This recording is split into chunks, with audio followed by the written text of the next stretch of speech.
Tessék mondani ezt, amit az előbb elmondott. Pillanat.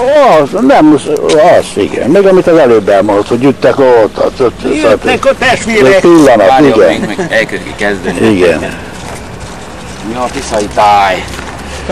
Ezt akarom így, hogy benn legyen a háttérben. És most tessék mutogatni is, mondom. Igazság. Igen, na most bocsánatot kérek.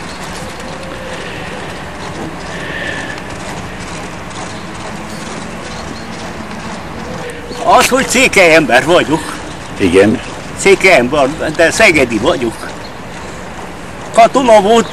Katona voltam, és vigyáztuk Szegedre. De sajnos a Tusa felit már elfoglalták ukránok, románok, oroszok, vegyes csalamádé volt, de az innenső fele a kanyarba, Új-Hungáriánál mi még magyaroknak tartottuk magunkat. Kiabáltak nekünk. Miénk a Tisza? Visszakiabáltunk, szarunk a Tiszátokba.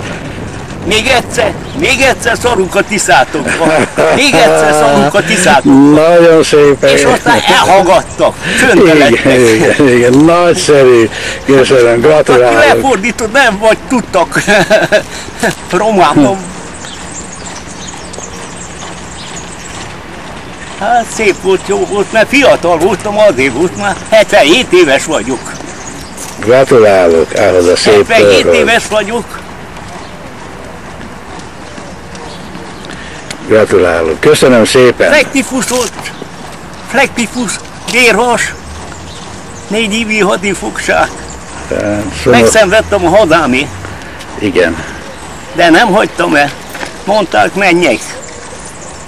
Testvérem kim volt. Hentesi Chicagóban. Menjek oda. Ez az én népem, ez az én hazám, nekem itt én, és meghalnom kell. Igen, nagyon szép.